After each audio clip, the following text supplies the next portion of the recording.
12টা নিৰ্বাচনত শোচনীয় পৰাজয়ৰ পিছতো যদি তেওঁলোক শক্তিশালী বুলি কয় মই ভাবোঁ তেওঁলোকে মূৰ্খৰ স্বৰ্গতে বাস কৰি আছে যেন পাইছোঁ 65 লাখ সদস্যৰে সমাহিত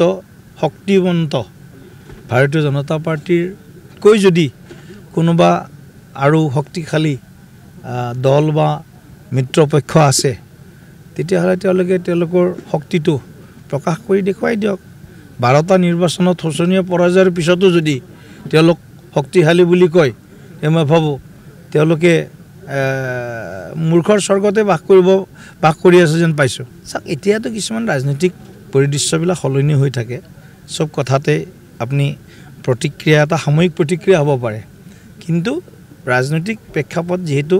অত্যন্ত কিছুমান বিষয়ত সংবেদনশীল হৈ যায় আৰু কেতিয়াবা ইয়াৰ হাল সলনিও হয় গতিকে মই ভাবোঁ যে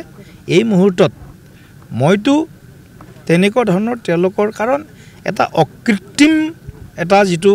তেওঁলোকৰ যিটো মানে এলায়েন্স আৰ্টিফিচিয়েল এলায়েন্স এইটো AIA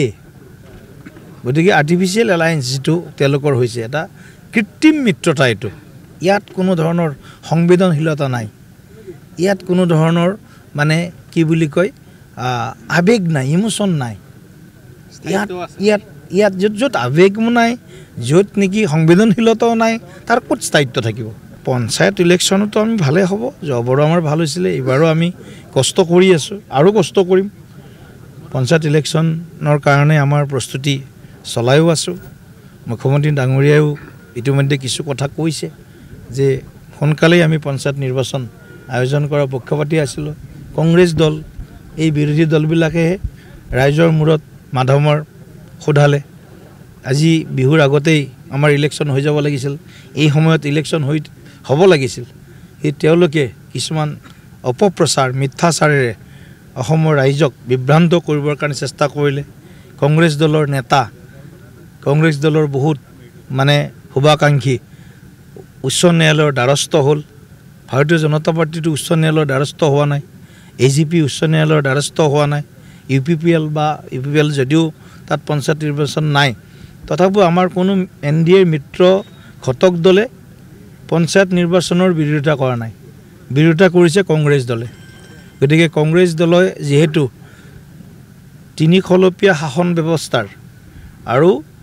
আমাৰ যি কওঁ যে পঞ্চায়তী ৰাজ ব্যৱস্থা এই পঞ্চায়তী ৰাজ ব্যৱস্থাৰ নিৰ্বাচনটো এটা অত্যন্ত গুৰুত্বপূৰ্ণ আৰু সময়ত নিৰ্বাচন কৰাটো সকলো ৰাজনৈতিক দলৰ দায়িত্ব হোৱা উচিত ভাৰতীয় জনতা পাৰ্টি কেৱল আমি সময়মতে নিৰ্বাচন বিচাৰিলোঁ বা NDA বিচাৰিলোঁ বাকী সমগ্ৰ UPA বা ইণ্ডিয়া এলায়েন্সে ইয়াৰ বিৰোধিতা কৰিলে গতিকে ইয়াৰ ফল তেওঁলোকে পাব মিত্ৰতা নতুন কিবা কথা চিন্তা কৰিছে নেকি নহয় বুলি কৈ আছে আগৰ পৰা আপোনালোকে কাৰ লগত AGPৰ লগত পঞ্চায়তত সেইটোতো আমি কৈছোঁৱেই নহয় ৰাজ্যিক সমিতিত আমাৰ তেনেধৰণৰ কোনো সিদ্ধান্ত নহয় স্থানীয়ভাৱে ক'ৰবাত কিবা কৰিব লগা হ'লে স্থানীয় জিলা সমিতি মণ্ডল সমিতিবিলাকে আলোচনা কৰিব কৰি তেওঁলোকে সিদ্ধান্ত ল'ব পাৰে সেইটো আমি